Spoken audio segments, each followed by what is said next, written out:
I was thinking before about, like, I couldn't remember the name of the scientist for the life of me, but he used to come up with theories, and he would have a metal ball and he'd be falling asleep, and the sound of the metal ball hitting the floor would wake him back up again. And so he would be like waking up, going to sleep, waking up, going to sleep, holding this ball, and then he'd wake back up by the sound of the metal ball hitting the floor.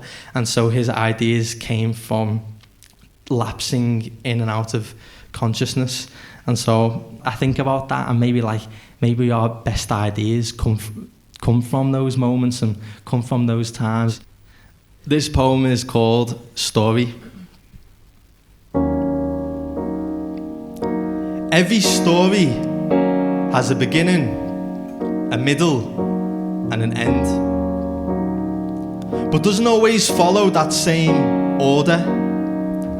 You see, the word author comes from the word authority, so maybe we are the author of our lives, the author of our stories. Crazy things can happen, stranger than fiction. Extraordinary events that not even an author could imagine, which can take us on a different course of action, so the majority of us don't necessarily follow an orderly fashion. Expected to be married off by this age, kids by that time, but what's the point in a story if you know what happens in the next line? And besides, at what point exactly does a story begin? And when does it die? What about memories, flashbacks, dreams, things that happen in our heads when a story starts in the middle of things? It's called in media res, in the middle of the conflict, tension, stress. And because we all had a different beginning to life, I suppose we'll all have a different end. Maybe your story begins after you've had a serious injury, because maybe your story is about how you find capability. Maybe your story begins after you've been accused of something you didn't do, because maybe your story is about how you prove to the world that it wasn't you.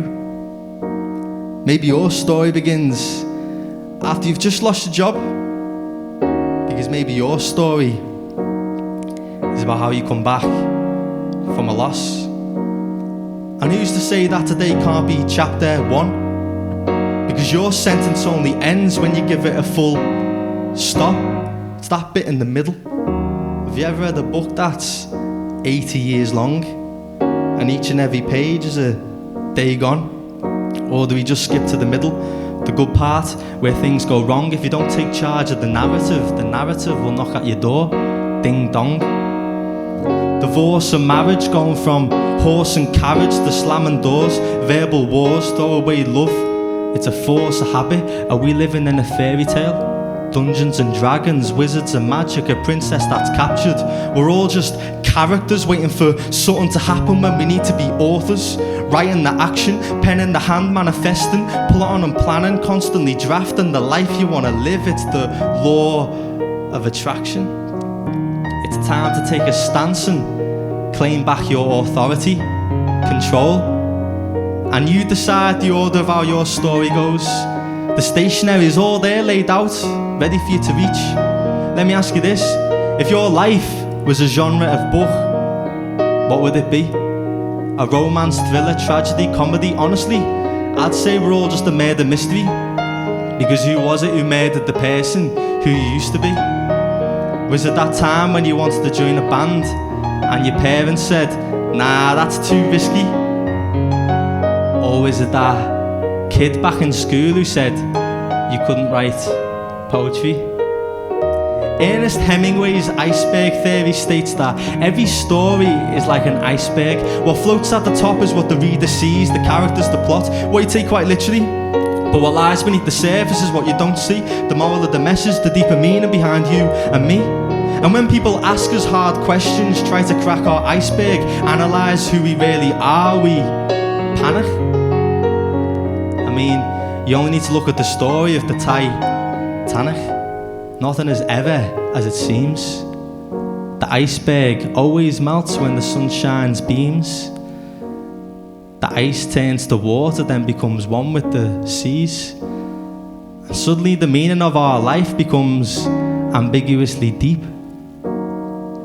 Every time I think about it, lad, it just gives me the creeps. Maybe we're not meant to think about it. We're just meant to crack on and try living in peace. So you decide what your story is, what you want it to be. Because every story has a beginning, a middle and an end, but doesn't always follow that same order. I don't know about you, but I'd rather be the author than some random character on the street waiting to receive his order. Nice one.